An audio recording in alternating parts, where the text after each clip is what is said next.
Hello, this is the Harbor and Light. I'm Mary. I give a conservative perspective about the world around me. So feedback is immensely important, and feel free to reach out.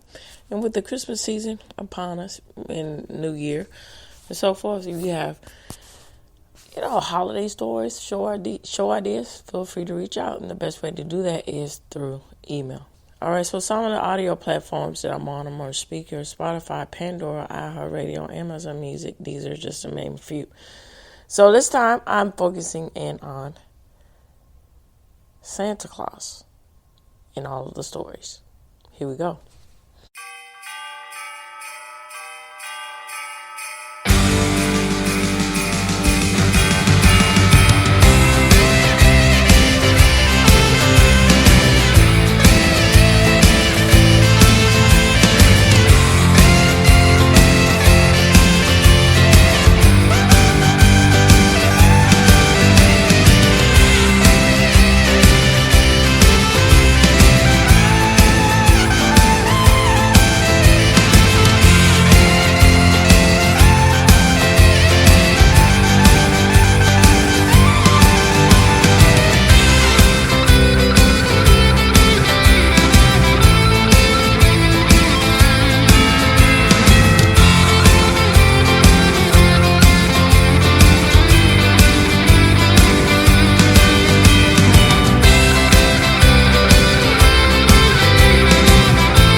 Okay, so I'm going to change it up this time. I'm just going to go right into the facts, and then I'm going to give my thoughts here. So, give me comments of how you like the flow of this episode. Okay, so it says with the AI generated response, the origin tales about Santa Claus is rooted in the historical figure of Saint Nicholas, which he lived in the 14th century. He was a Christian bishop from Myra, which is now modern Turkey, who was renowned for his generosity and kindness, particularly towards children and the poor. His reputation for a secret gift giving, such as the famous tale of dropping gold coins into stockings to prove diaries for impoverished sisters, becomes central to his legend. So this is pivotal. This is pivotal of how benevolent he was, and how it makes a whole lot of sense with the transition of him being the precursor to what we know today as Santa. So, especially in this time in the 14th century, that was a very huge marker for the establishment and for a family to have a dowry to give their daughter away in order to be prosperous in the facts of being able to have, this was essentially a business encounter where you had to have something to give to the family in order for it to be a suitable foregoing for a marriage. And some people see it as, with the modern lenses, how bleak and dark that is. But not really, because, you have to see things for what they are. I mean, not everything is right. But in this case and purposes, it's for the embetterment of their child, of becoming a wife, to be able to be sustainable in a marriage. And marriage is for the foremost, tongue-tied there, for the utmost part. Marriage is supposed to be a bond and a tie that is sacred, and a bond and a tie that is, mature. And so, there's a lot of things that go into the insurance of that. And so a dowry is, look at it in that fact as insurance for the flourishment of that marriage. And so the fact that Saint Nicholas understood this is very profound, in the fact that how generous and how beyond tremendous that would be to, put yourself in a situation to understand that is, a not just a social cue. That is something that is an enrichment for somebody's life, especially during these times. Okay, hold on. I'll be right back.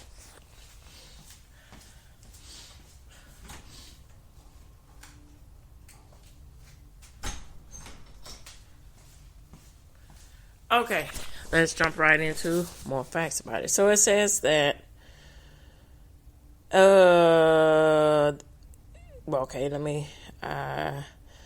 this tradition spread throughout Europe, involving in various regional customs.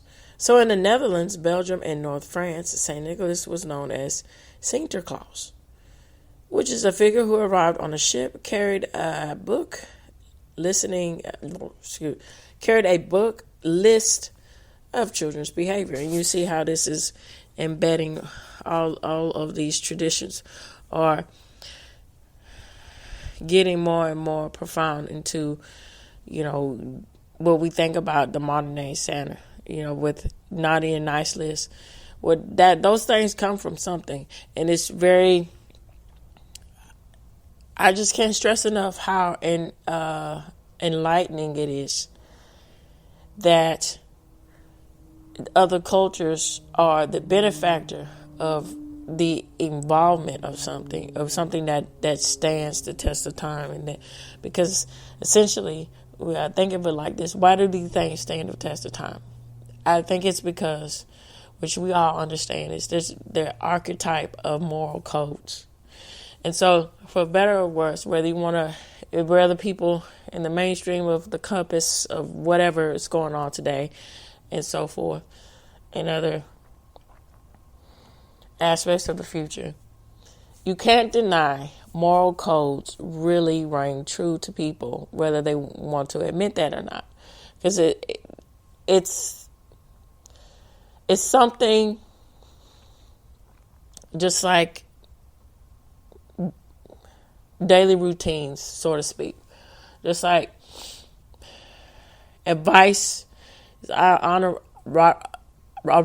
or unironically, that you hear, eventually it'll sink into you, and you'll say, "Yeah, that is true," or "Yeah, I go against that because of this." There's something, even going against it, there's something to. Why are you so objective to going against this morality about this image? There's something to that too.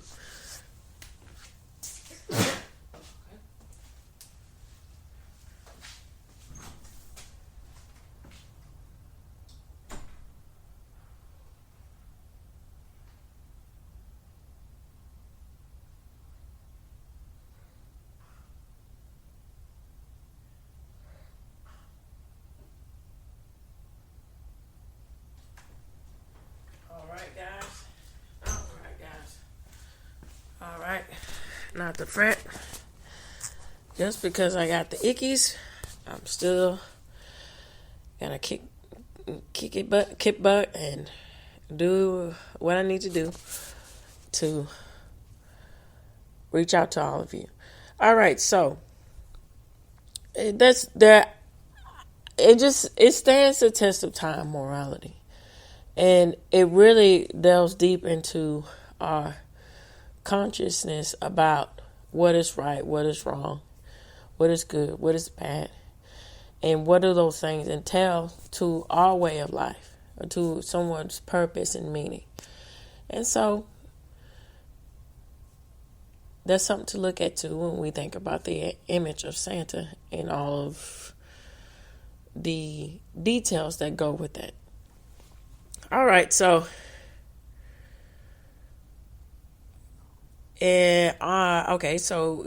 and then in delivered gifts are then he also in the aspects of the Belgium, North France, and Netherlands cultures. He gives gifts on December 5th, the eve of his feast day. So the name Sinterklaas evolves into Santa Claus, and English-speaking regions, particularly in the U.S., where Dutch immigrants brought the tradition. See, that is what is so prevalent about the beginning of the U.S. The U.S. is the bedrock for being able to welcome different ideas and cultures. And so, for better or worse, that has been the flourishment of the powerhouse that is the U.S. Now, you can't say that otherwise for other countries. Mostly, there are progressive countries in the way of they open up to new ideas and, flourish with the aspects of being, feasibly open to it in the aspects of capitalism, here and so forth. And there are other nuance to that, not just capitalism. There's other, societal enlightenment to being open to other ideas. But for the most part, it's really unique in the aspects of how America is so welcoming into other cultures and traditions, and trying to understand and establish that in the aspects to make people who come and who want to contribute have great contributions to and better American traditions. And it's unfortunate that, I'm not trying to get on some soapbox here. I'm just, calling the kettle black here. That all of these things are being wiped away with the legislation and the politics of saying, it doesn't matter, your border should be open to anybody. Well, you don't want just anybody in the country and just wreaking havoc and chaos. There should be, again, codes, moral codes, and ethics behind who is here and who is not, who wants to come here to flourish their selves and who doesn't. And so these examples about bringing these strong traditions into American culture is one of those. So, all right, let's get back to it. So the American version of Santa was further shaped by literary works such as Washington Irving's 1809 book, The Knickerbockers, A History of New York, which depicts Santa flying in a wagon, and Clementine Clark Moore's 1823 poem, A Visit from St. Nicholas, which introduced an iconic element like a sleigh pulled by a flying reindeer, and the idea of Santa entering homes through chimneys.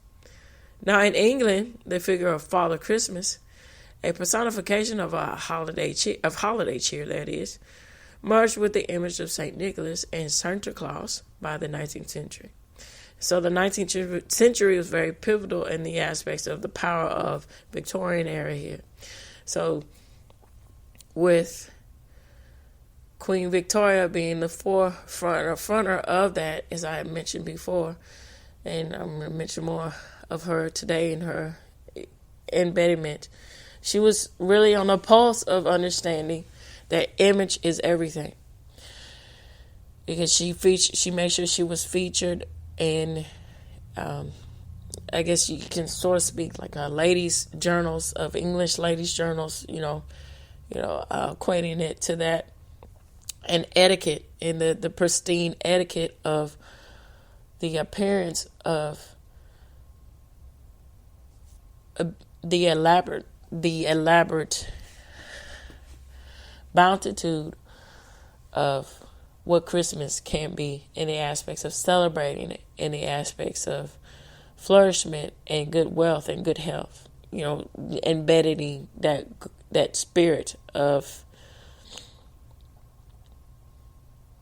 just, you can quite that, but it's not quite the same with the aspects of, social media today, when you have that, if those, whatever they call it, influencers, Fab Girl life, and and then there's a aesthetic that's around now. It's Ralph Lauren Christmas or something like that, where it's very distinct in the aesthetics of how to look and be when it comes to the image of Christmas.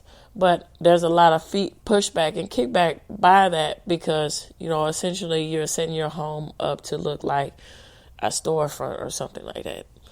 But getting back to Queen Victoria and her influence in the aspects of what we think about Christmas, it was very, it had a lot of foresight, again, because it was all about the implement of appreciating how being tasteful but grand gives a lot of meaning to something, particularly when we think about the aspects of the celebration of something more than ourselves, something more benevolent than ourselves, which is the Lord and Savior Jesus Christ. And then, how does that implement to other people in the world around us? Okay.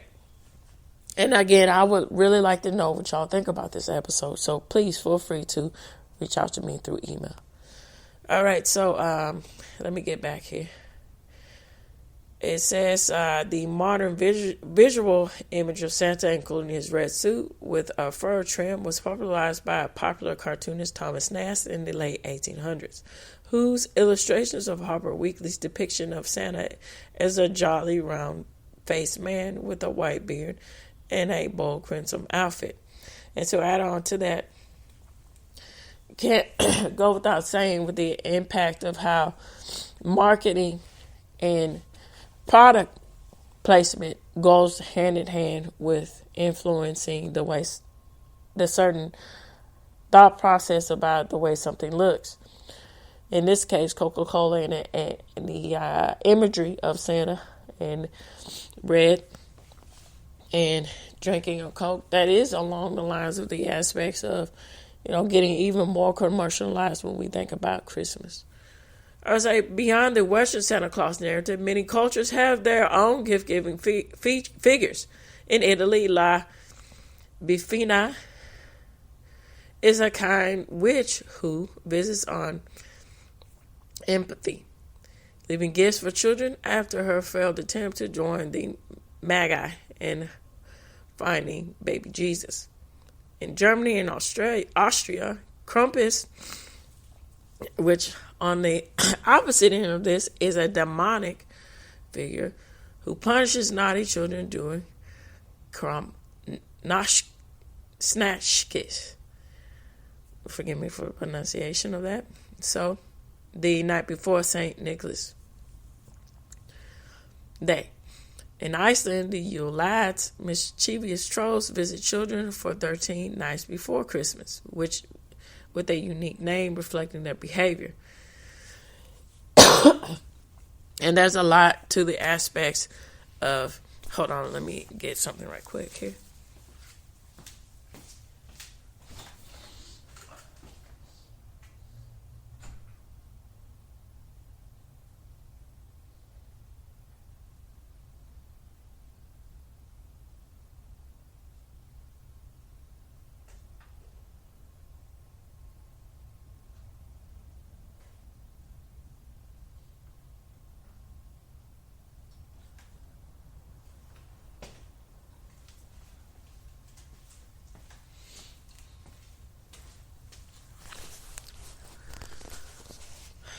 And so that's quite a lot to say, to add on to that, with numbers, how they implement, it means certain things to different cultures. So, 13, certain cultures is ominous, but to each his own. Other cultures see it as a good luck charm, the number 13. It's quite interesting. So these diverse traditions illustrate how the global story of Santa Claus is not a single origin, but a fusion of historical, religious, and folklore elements from across Europe and beyond. Okay, so here we go. Let me get more into depth about this. So this is entitled 5 International Origins of Santa Claus. So this was originally written on December 6th of 2018. It says, when you hear Santa Claus, your mind probably jumps to a jolly old man with a white trimmed suit and beard to match. This is the Santa Claus of the current commercial imagination, particularly in the U.S. But there are versions of benevolent gift givers in cultures around the world. So the history of these figures is a fascinating entanglement of paganism, Christian, and era-specific traditions that are fascinating to examine, even if one does not celebrate Christmas. So they say, here are 5 things you may not know about the international origin of Santa Claus. Here we go. So the origin of St. Nicholas lived in, as I said, the modern-day Turkey. So let's add more details about this. So it says that St. Nicholas gets his name from the Greek Orthodox bishop who lived in Myra. So again, as I said, the 14th century AD. He was known for his acts of generosity and deep love for children. So one off-sided story is that in order to save a poor villager's daughter from destitution, in the aspects of the diary, Nicholas dumped a sack full with gold, enough for 3 diaries, down the man's chimney. Does this sound familiar? Nicholas was eventually canonized and became one of the most prominent non-biblical saints in the Catholic Church, watching over children, sailors, brewers, pawnbrokers, and students. Quite interesting. All right, number 2. The Norse god Odin played a role in the development of Santa. Quite interesting. All right, so for pagan German peoples, Yule was which is the pagan tradition of how we celebrate Christmas. You know, as I said, on Monday with the winter solstice, you know, we celebrate bringing light into the darkness with the tree and so forth. This is tied to here. So Yule was the celebration of the god Odin riding through the sky on a great hunt and meant a time of feasting, drinking, and festivities. With the spread of Christianity, the pagan traditions of Yule were altered to reflect the teaching of the church. But there are still some notable similarities between Santa Claus and Odin. Mythic man with a long beard? Check. Omniscient power? Yes, check. Legend that is that of Odin, who has 2 ravens who he listened to at the chimney edge to hear if children were bad or good, and rode an 8-legged horse called Splinter, who, of course, could travel across the sky in a single bound, just like a magical reindeer. So, here we go to number 3. It says December 25th is not the only night for gift giving. The feast day of St. Nicholas, which is December 6th, is still celebrated around the world. It is customary for children to leave their shoes out to be filled with small presents and candy. Dutch immigrants are recognized with bringing this custom to America. In Spain, children are visited by Los Tres Reinos Magos, which means the 3 kings, on January 6th. Epiphany. And children can write letters to their favorite of the 3. And so it's very prevalent in the aspects of talking about the 3 kings, because they are the forerunners for the aspects of spreading the message of how important the birth of Christ was to the land. All right, so not all of St. Nicholas' helpers were sweet. So forget cherry elves jingling with bells. Many traditional companions of St. Nicholas are frightful and quite terrifying. For instance, as I said before, Krampus, for example, is an Alpine legend. A companion and a counterbalance of good-hearted St. Nicholas, he is a goat-like demon who will snatch misbehaved children away on December 5th. Krampus snatch. So it's quite interesting specifically when you talk about these legends of how there's supposed to be a method of getting children to be orderly, but there's a little bit of there can be some kind of balance there. But it's just quite interesting how these things flourish itself in the ways of correcting bad behavior.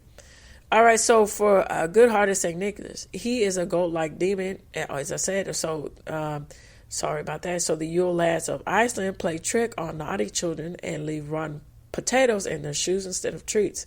And in French, Père Noël has a foul name, Pierre Fortard, who whips the badly behaved. And you thought coal in your stocking was terrible. Check that out. And the imagery in which is, I'll link the source to you, it really implements that, but especially with the compass. All right, so to end on with number 5. So in Finland, the saint tradition started with a goat. Pagan Yule in Finland revolved around Odin's son Thor, who was associated with the goats and the harvest.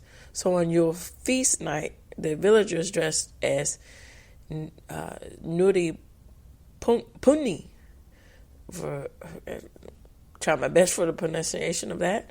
So a combination of the benevolent spirit and a goat came from door to door, demanding leftovers. So over time, the Nuri Punni combined with St. Nicholas traditions to form the friendly Jolly Punni, which is Yule goat. Now more a man than a goat, he goes door to door, politely ringing the bell to ask if there are any children within. So Yule goats continue as a popular form of decorating in the Scandinavian traditions as a whole, and some become larger than life as town center pieces. All right, so I'm going to end on this. It's quite interesting too how revising something in order to make it more implement to traditions is very powerful too. So this is a good example of this with the tradition of a goat. Just that's not a good look. When you get into the fact of it, of just nobody wants to be tied. Essentially, really, getting to being honest with ourselves. Nobody wants to be tied to a tradition where somebody is just begging for the sake of begging, and there's no sort of even line behind that. That they're just begging, even though it's just odd, for this just like that instance of being weird for the sake of weird. And I mean, what is that? And so that is very implement in the aspects of how traditions fall in line too. We think about, again, addressing the morality about this. Is this really beneficial? What is this? Should we implement this or not? And that's just something to surely think about as we go on and go forth in the Christmas season. All right, so this reaches the end of the Harbor Light. Tune in, turn up, and definitely take care. Bye-bye for now, and many merry cheers.